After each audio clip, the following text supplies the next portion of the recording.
Alléluia, alléluia. Gloire à toi. Merci Seigneur. Merci, merci parce que tu es grand. Tu es fidèle. Qui est comme toi? Il n'y a personne comme toi. Alors papa, je voulais te bénir encore une fois, Seigneur Jésus, parce que tu es grand. Merci encore pour cette grâce encore, papa, que tu me fais ce soir. Merci encore pour ce privilège, Seigneur, que tu m'accordes encore ce soir.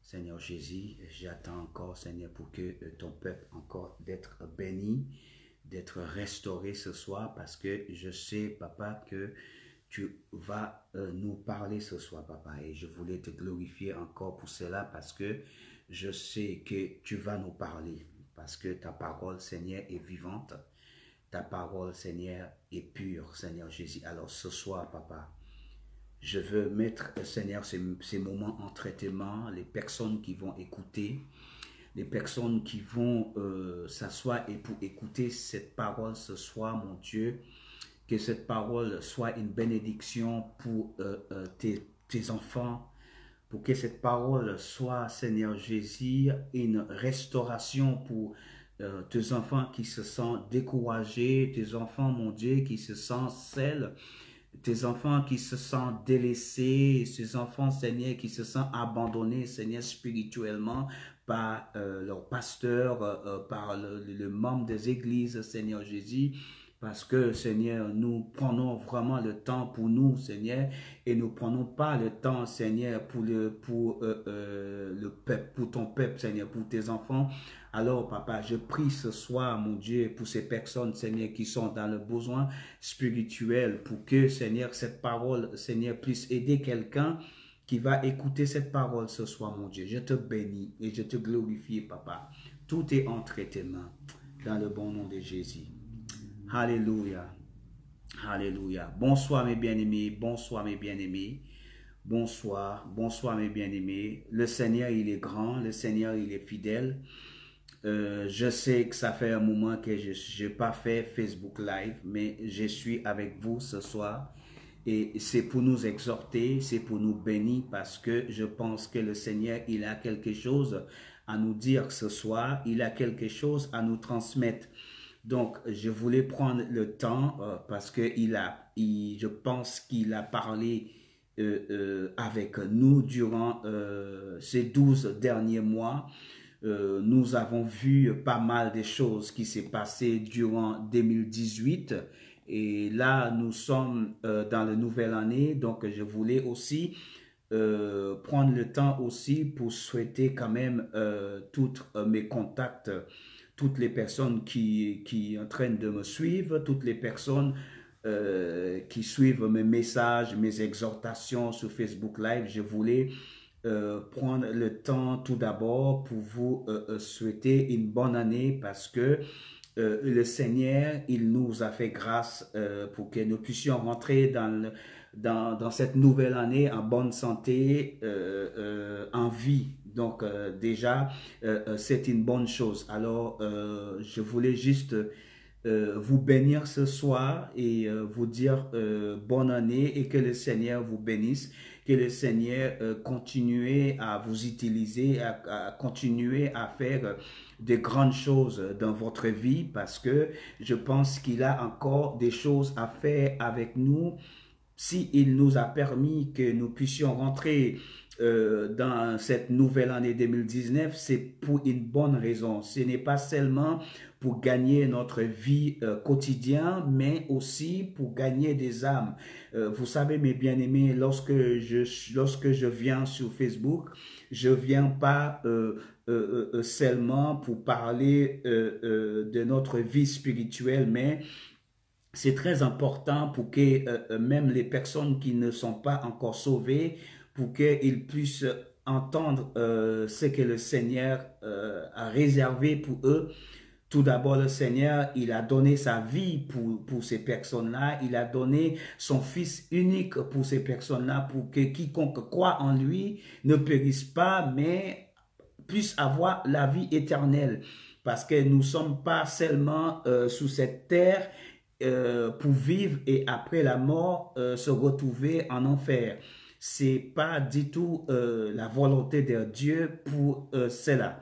Donc voilà, je voulais juste être clair avec vous que ma vision, celle que le Seigneur a mis dans mon cœur, c'est pour aller bénir le peuple, restaurer le peuple, pour que le peuple sache que le Seigneur, il est pas loin, il est auprès de nous, il marche avec nous.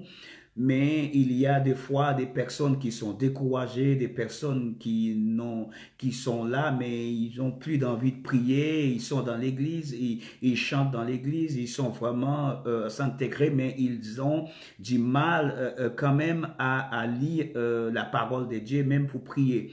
Donc, ces personnes-là, nous devons faire quelque chose pour ces personnes. Donc, ce soir, nous allons entrer dans un sujet qui est aussi très délicat, mais quand même, le Seigneur, il a mis, je pense que c'est là dans mon cœur, donc moi, je vais le partager parce que il m'a parlé, il m'a montré quand même pas mal de choses. J'ai mis du temps pour venir, pour parler de ça parce que je voulais vraiment lui parler à propos de ça et comment je dois quand même parler de ça. Donc, ce soir, nous allons voir certaines choses que nous faisons en tant qu'enfants de Dieu, en tant que chrétiens, c'est ce que nous faisons qui ne plaisent pas à Dieu. Donc, mes bien-aimés, que nous devons faire attention parce que c'est vrai que la parole de Dieu nous a dit que nous devons aller partout dans le monde pour apporter la bonne nouvelle. Notre premier objectif, c'est ça, c'est pour aller apporter la bonne nouvelle. Les personnes qui sont pauvres, les personnes riches, et les personnes en général qui ne connaissent pas le Seigneur. Ce n'est pas seulement pour donner à manger, ce n'est pas seulement pour passer un bon moment avec les gens. Ça, je suis pas contre ces choses-là, mais le plus important que le Seigneur, il nous demande, c'est pour aller partout dans le monde pour apporter la bonne nouvelle. Mais il y a des choses que nous faisons que je pense que le Saint-Esprit, il est un peu attristé par rapport à cela. Et nous devons faire attention par rapport à ça. Donc, tout d'abord, lorsque Jésus était sur cette terre, tout ce qu'il faisait, il le faisait toujours, comment je peux dire, discrètement. Jésus n'a jamais exposé, quand il guérissait quelqu'un, il n'a jamais été exposé. Lorsque il parlait de la guérison ou bien pour bénir quelqu'un, c'était toujours, il disait, allez dans la maison de Dieu ou bien allez vous montrer à un prêtre ou bien allez voir telle personne. Donc le Seigneur, il n'a jamais dit que voilà, c'est moi qui a guéri ces personnes, c'est moi qui a donné Jésus, c'est moi qui a donné l'évangile à ces personnes. Et aujourd'hui, c'est ce que nous voyons aujourd'hui sur les réseaux sociaux. Tout ce que nous faisons, il faut que le monde sache que voilà ce que j'ai fait. Et ça, nous devons faire attention à ça. Quand Jésus guérissait quelqu'un, il le faisait discrètement. Quand Jésus donnait la vie éternelle à quelqu'un, il le faisait discrètement. Jésus n'a jamais fait voir. Et même pour prier aujourd'hui, nous voulons prier dans la rue. Et Jésus, il nous a dit dans sa parole, ne faites pas comme les pharisiens. Parce que les pharisiens et les scribes, c'était des personnes qui aimaient faire voir par les autres personnes qui sont dans la rue. C'est des personnes qui aimaient bien prier au bout de la rue. C'était des personnes qui aimaient bien marcher avec l'autorité pour faire voir que voilà, c'est moi qui fais ça, c'est moi qui l'a fait, c'est moi qui ci, c'est moi qui ça. Mais Jésus, il nous a dit, lorsque nous prions, nous fermons, nous fermons dans la chambre discrètement. Et le Seigneur qu'il nous voit dans le cachette, c'est lui qui va nous révéler des choses. Mais aujourd'hui, c'est pas le cas aujourd'hui. Lorsque nous regardons souvent, même dans nos églises aujourd'hui, si nous n'arrivons pas à crier ou bien pour prier avec la voix plus haute, haute que quelqu'un d'autre, pour nous, c'est pas la prière. Il faut que nous sautons, il faut que nous tomberons pour prier, mais ça ne veut pas dire que le Seigneur, il nous entende, mes bien-aimés. C'est le cœur que le Seigneur, il cherche. C'est toujours le cœur. Donc, mes bien-aimés, nous devons faire attention par rapport à cela. Donc, nous allons regarder quand même quelques versets bibliques, hein, parce que je pense que ça va nous faire du bien. Et le thème aussi de mon petite exhortation de ce soir, c'est Jésus n'est pas à vendre. Donc, le thème, notez bien, c'est là que Jésus n'est pas à vendre. Donc, je ne sais pas s'il y a certains d'entre vous qui avaient vu quelque chose que j'avais mis sur mon Facebook concernant, en disant arrêtez de commercialiser Jésus parce que Jésus n'est pas en entreprise. Jésus n'est pas à vendre en quelque sorte. C'est ce que nous faisons aujourd'hui. C'est comme si nous voulons proposer à des personnes à acheter Jésus.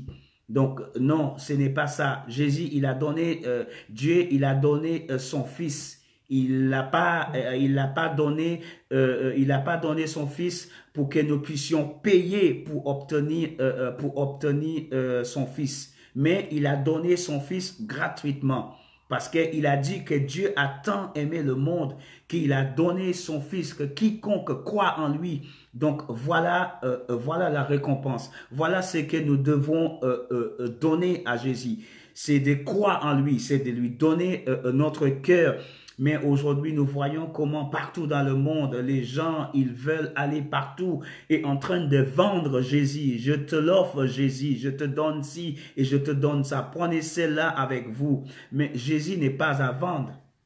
Mon Dieu n'est pas à vendre. Donc, le thème de mon message ce soir, c'est que Jésus n'est pas à vendre. Donc, nous devons faire attention comment nous prêchons l'évangile.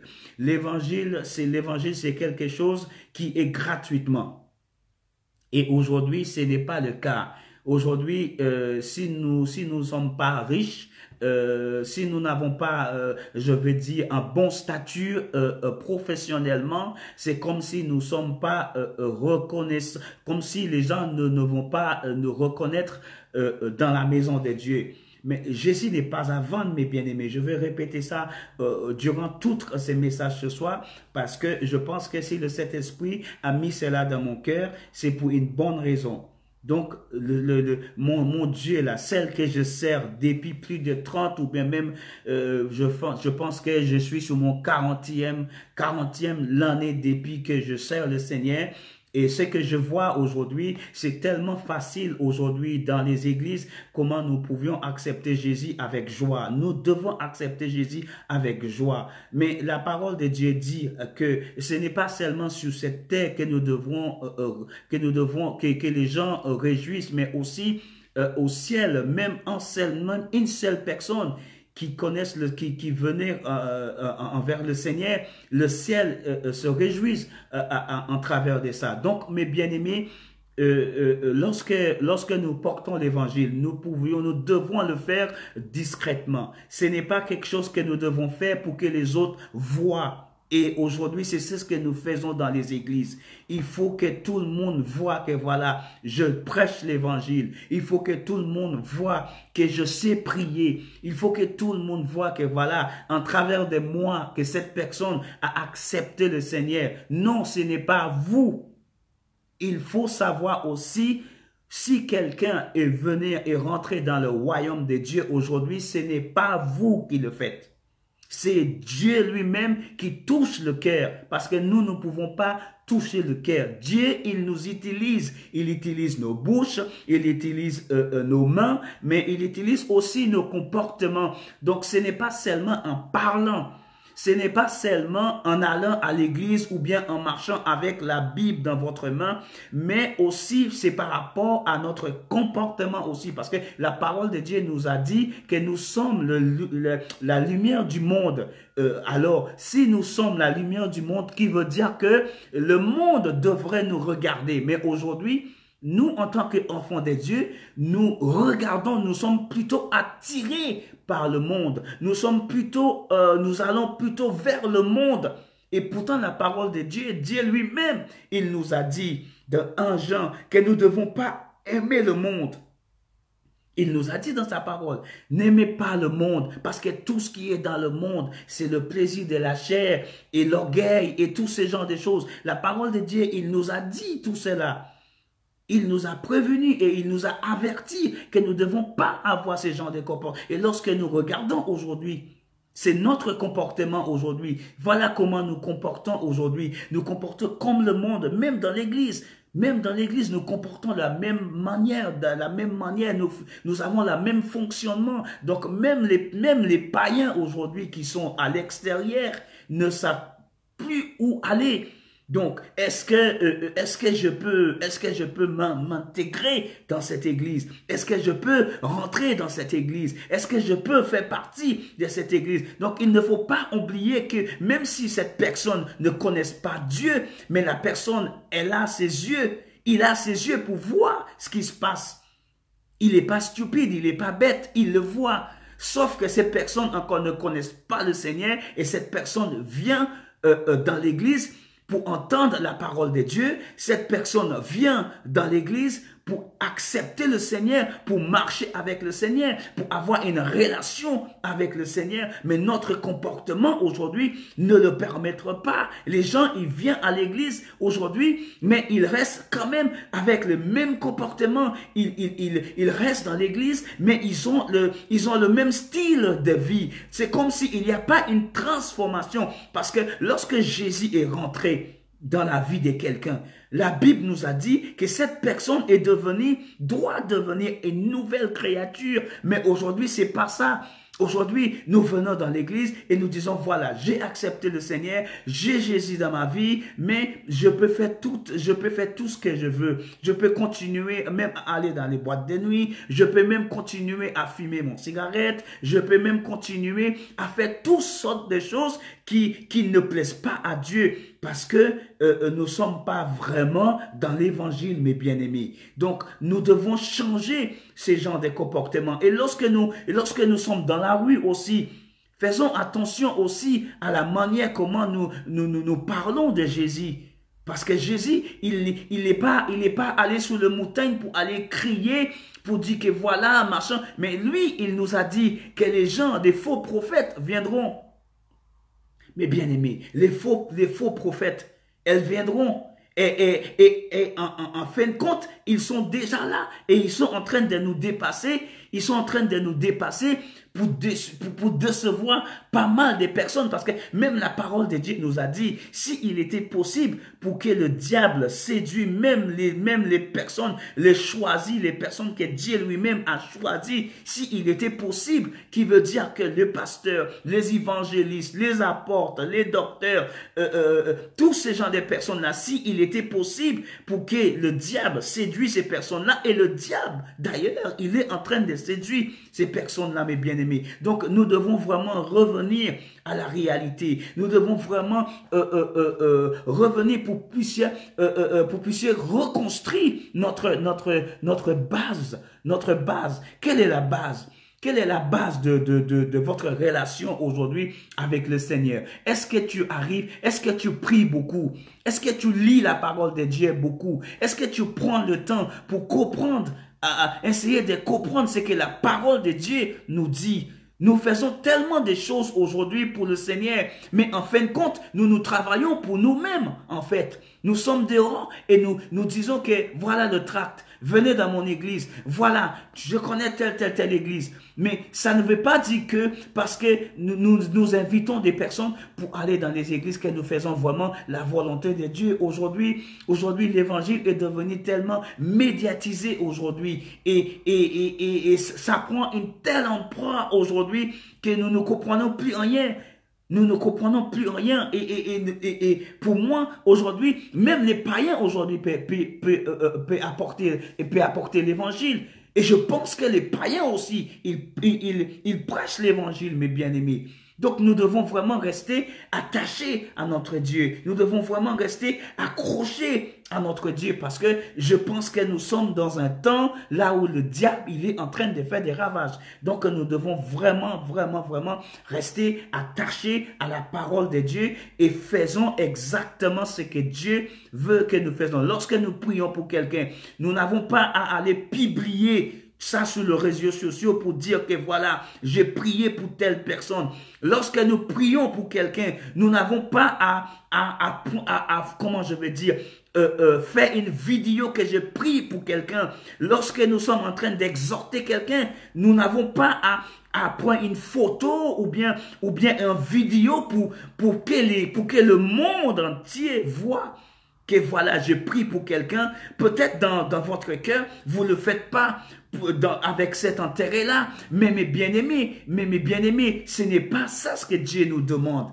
Dieu, il nous demande de faire des choses, mais ne le faites pas comme le monde le fait, mes bien-aimés.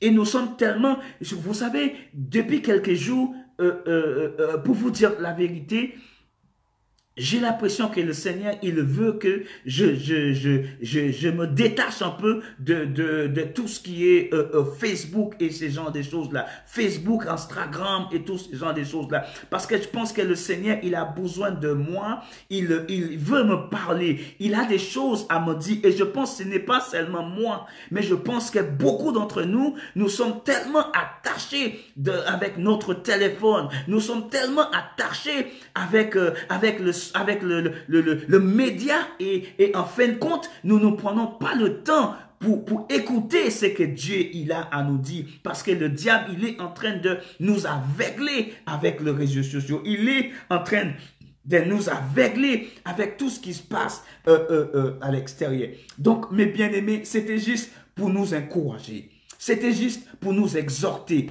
C'était pour que nous faisions attention à ce que nous faisons lorsque nous apportons la parole de Dieu ou bien nous prions pour quelqu'un ou bien nous sommes en train d'aider quelqu'un. Je vois même sur les réseaux sociaux aussi des païens qui voient des clochards dans la rue et ils prennent leur téléphone et ils mettent le vidéo qu'il va à la banque. Vous savez, il va à la banque. Et il va retirer de l'argent et il revenir avec l'argent et il donne l'argent à cette cloche-là. Nous, et je vois, il y a aussi des enfants de Dieu qui veulent faire la même chose. Dieu, il ne nous a pas demandé de faire ça.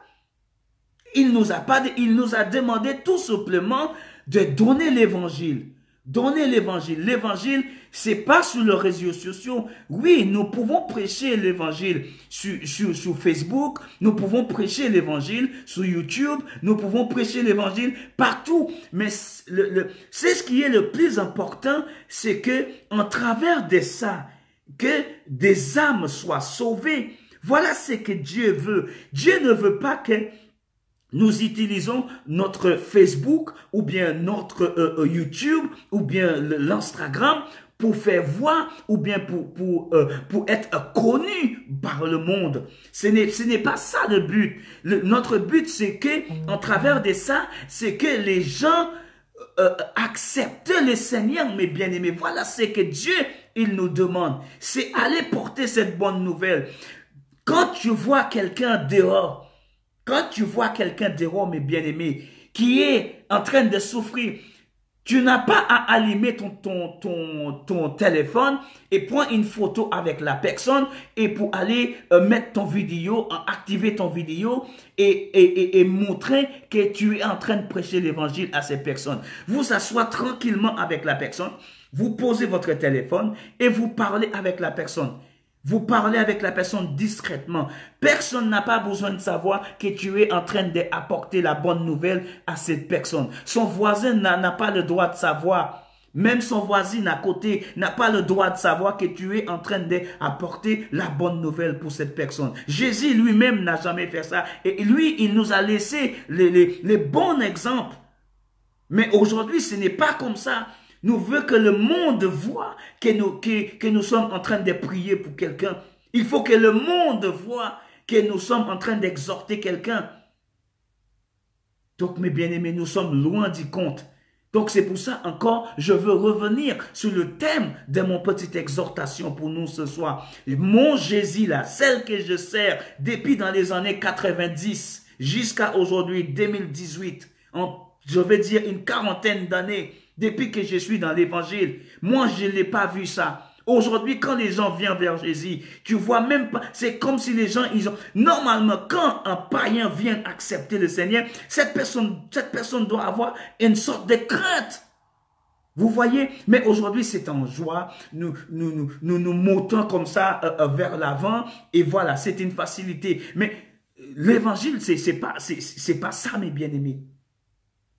C'est pas ça, mes bien-aimés. L'évangile, c'est autre chose. Ça passe dans le cœur. Ce que nous faisons, c'est dans le cœur. C'est pas pour aller sauter de joie sur notre Facebook, sauter de joie sur notre téléphone, pour que tout le monde, oui, j'ai donné l'évangile. Non, mes bien-aimés, Dieu nous a pas demandé, c'est ça, mes bien-aimés. Je suis désolé s'il y a quelqu'un qui va être visé, que ce soit, mais le Saint-Esprit, franchement, il a mis ça dans mon cœur et moi, je ne veux pas que mon bien-aimé qui est en train de faire une bonne œuvre se retrouver en enfer. Parce que vous savez, Moïse, ce grand prophète-là, ce grand homme-là, cet grand homme de Dieu, vous savez, bien-aimé, lorsque Dieu lui avait parlé, et il a désobéissé le Dieu, c'est que Dieu lui demandait de faire. Quand Dieu lui dit, va par là, il fait autre chose. Vous savez, mes bien-aimés, à cause de ça, nous pouvons perdre notre salut.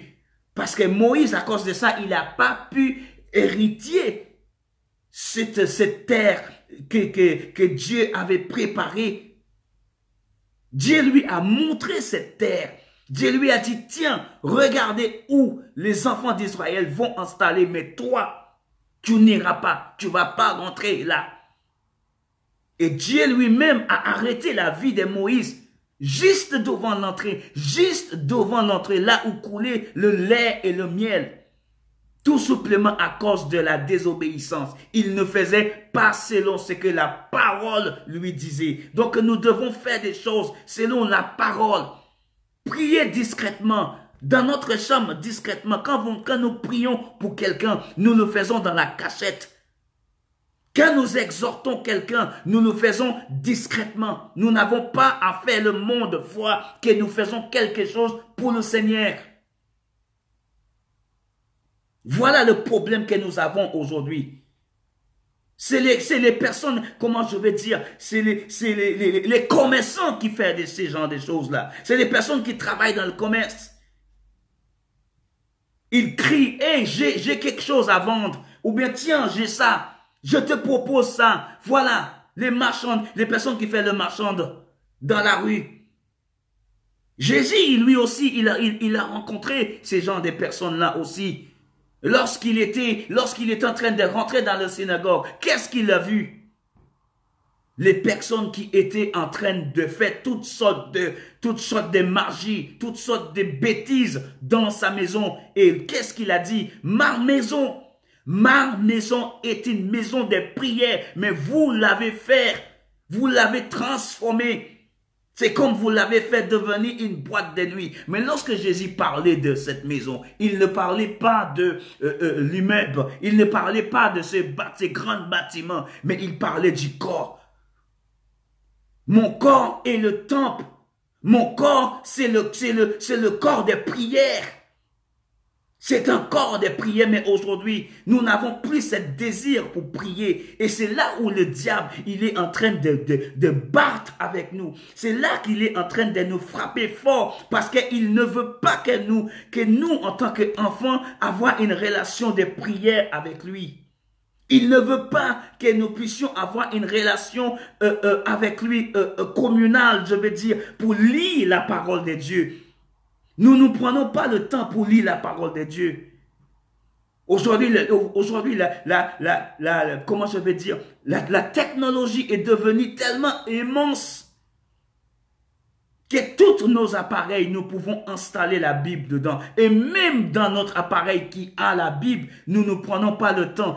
Quand nous réveillons le matin, la première chose que nous faisons, c'est nous allons voir sur les réseaux sociaux. Pourtant, dans notre téléphone, il a la Bible et il a besoin de nous parler dans la Bible. Mais est-ce que nous prenons ça? Est-ce que ça, c'est la première chose que nous faisons lorsque nous prenons notre téléphone le matin?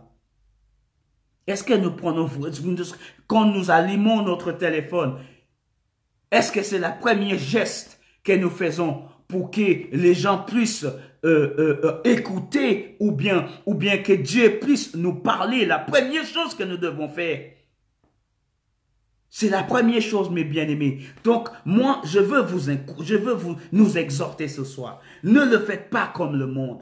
Ne le faites pas comme le monde. Regardez cet homme aussi. Je veux vous donner encore quelques versets bibliques. Encore, vous pouvez le lire. Nous allons lire dans le livre de Marc, chapitre 15 et verset 16. Jusqu'une seule verset, nous allons lire. Marc 15, verset 16. Nous allons regarder. Parce que comme le temps c'est en train de passer sur nous, donc nous allons regarder. Dans le livre de Marc, chapitre 15 et verset 16. Nous allons voir. Marc 15, 16.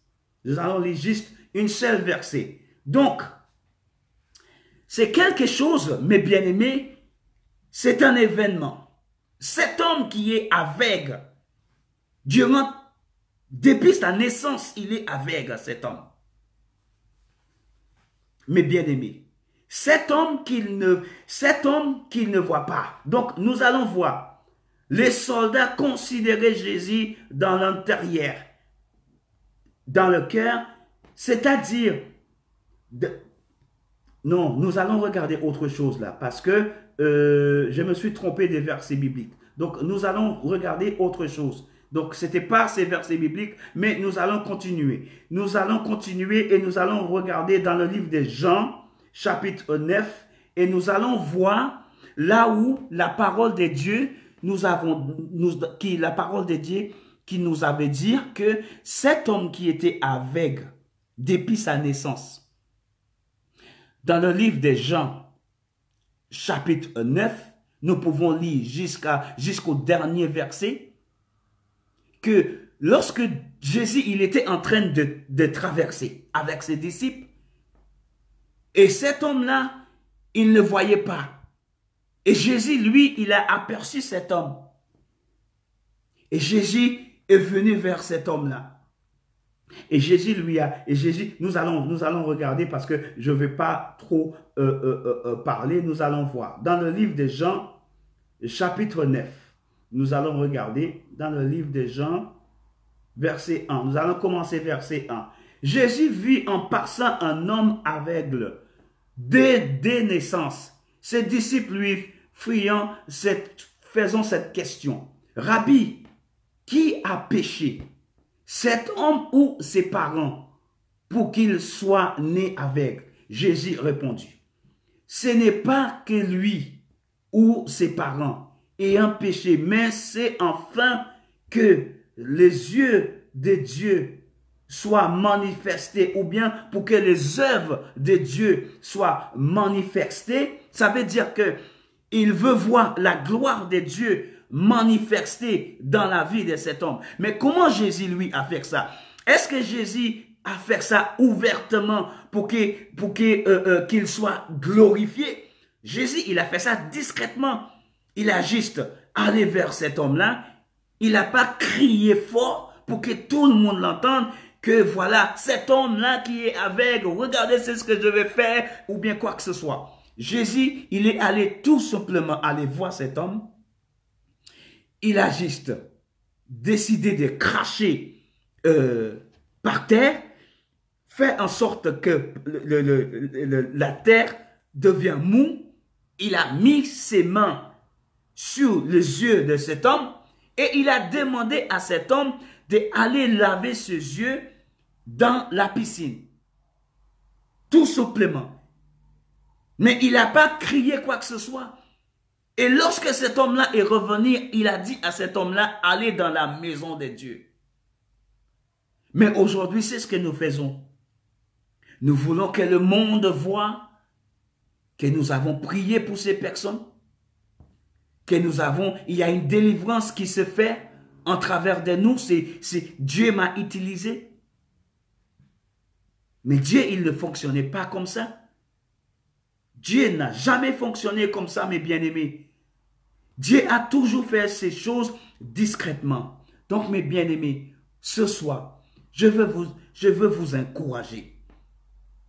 Mon désir, c'est que chaque personne qui sert le Seigneur, chaque personne qui marche avec le Seigneur, chaque personne qui est en relation, une bonne relation avec le Seigneur, vraiment une relation, quand je dis une bonne relation avec le Seigneur, qui est vraiment avec lui, qui marche avec lui, qu'il a le crainte de Dieu. Lorsque nous faisons des choses pour lui, ne le faisons pas pour que les gens voient ce que nous faisons. Parce que ça, c'est ce genre de comportement-là, mes bien-aimés, ça, c'est des comportements de pharisiens. Ça, c'est le comportement de scribes. Parce que ces personnes-là, ils aimaient bien que les gens puissent jeter le regard dessus eux quand ils faisaient le bien.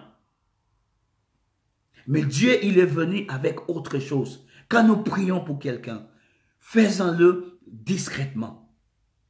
Prie pour la personne que tu as à côté de toi. Si la personne a demandé pour la prière, priez pour cette personne discrètement. La personne à ta droite ne doit pas savoir que tu es en train que tu pries pour la personne.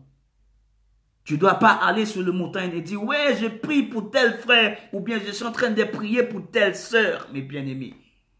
Ce n'est pas ce que Dieu nous demande. Dieu nous demande tout simplement, c'est de prier. Rester dans la prière, prier pour l'un de l'autre, exhorter l'un de l'autre, comme Paul aussi nous disait. Lorsqu'il visitait les Corinthiens, lorsqu'il visitait les Philippiens, il le disait que tout ce que vous faisiez, faites-le entre vous, discrètement, dans la discrétion, mes bien-aimés. Mais c'est pas comme ça que nous fonctionnons aujourd'hui.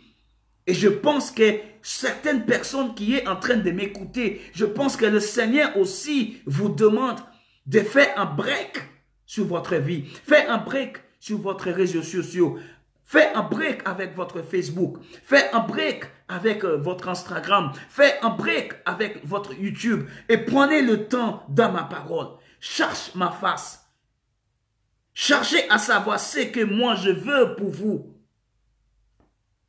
Je suis sûr que Dieu, il est en train de parler avec quelqu'un. Quel que soit l'endroit là où vous êtes. La personne qui est en train de m'écouter. Mes bien-aimés. Il est temps. Dieu, il nous a permis de rentrer dans l'année 2019. Faisons les choses différemment. Faisons des choses avec confiance. Faisons les choses avec la maturité aujourd'hui. Maturité spirituellement. Pas de la maturité, charnelle, mais spirituellement.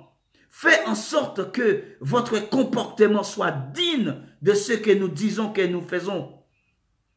Si nous sommes vraiment dans l'évangile, faites en sorte que notre comportement soit digne, mes bien-aimés. Aujourd'hui, combien de fois que nous avons eu cette pensée de lire la parole? Combien de fois que nous avons même ouvert la bouche et le nom de Dieu a sorti dans notre bouche? Combien de fois? Nous sommes tellement pressés déjà dans le début de l'année. Nous sommes en train de courir. Mais nous ne prenons pas le temps. Je peux vous donner juste un tout petit témoignage. Hier, mes bien-aimés, j'étais chez moi. J'étais chez moi comme d'ailleurs, là, je suis chez moi. Et je suis allé quelque part. Pas dans ma chambre, je suis allé quelque part.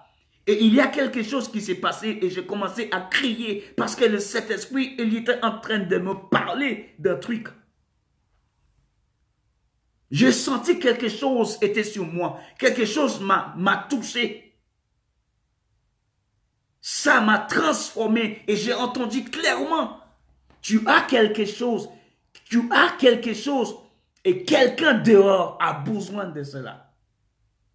comme cela, mes bien-aimés. Et je suis sûr que je ne suis pas le seul que le Saint-Esprit, des fois, il vous parle. Il vous dit des choses. Le talent que vous avez là, le talent, le don que vous avez, quelqu'un quelque part a besoin de vous. Pas être présent dans leur vie physiquement, mais quelqu'un quelque part a besoin de votre prière. Quelqu'un quelque part a besoin d'un conseil. Quelqu'un quelque part a besoin que tu puisses apporter cette parole, mes bien-aimés. Quelqu'un quelque part a besoin d'entendre ça ce soir. Quel que soit l'endroit là où vous êtes, dans les îles, en France, à Londres, là où vous êtes en train de m'écouter là, maintenant, quelqu'un a besoin d'entendre que Dieu les aime, que Dieu a donné son Fils pour eux. Je veux revenir encore sur le thème de mon message, que Jésus, il n'est pas à vendre. Et là, je ne suis pas en train de vendre Jésus, mais là, je suis en train de vous dire à quel point que Jésus, il nous aime. Et il pense à nous chaque jour. Il pense à nous dans la prière et il demande tous les jours à son Père, donne-lui une chance, donne-lui une deuxième chance, pardonne-lui, c'est pas sa faute, il peut le faire. Chaque jour, il est en train de plaider notre cause, mes bien-aimés. Tous les jours, c'est ce qu'il est en train de faire pour nous, jusqu'à ce que nous arrivions, jusqu'à ce que ces jours-là arrivent, que nous serons face à face. Donc aujourd'hui, mes bien-aimés, c'est l'exhortation que Dieu nous donne aujourd'hui. Pensez à cela. Pensez à son amour. Pensez à sa miséricorde. Pensez à sa grâce. Pensez à tout ce qu'il a pu faire pour vous depuis que vous êtes sur cette terre. Moi, je pense chaque jour tout ce qu'il a fait pour moi. Et il continuera à faire des choses pour moi, mes bien-aimés. Ce que Dieu a fait pour moi, si je dois vous raconter, ce soir, je ne vais pas terminer. Et il continue encore en train, il continue à faire des choses. Donc, mes bien-aimés, que ce soit quelqu'un qui est en train de souffrir, quelqu'un qui est en train de souffrir, mes bien-aimés, quelqu'un a besoin de vous. Vous qui avez la vérité dans votre bouche, vous qui avez la vérité dans votre maison, faites en sorte que 2019, que vous ne gardez pas cela pour vous. Parce que Dieu ne veut pas que vous gardez cette bonne nouvelle. La bonne nouvelle, c'est de l'évangile.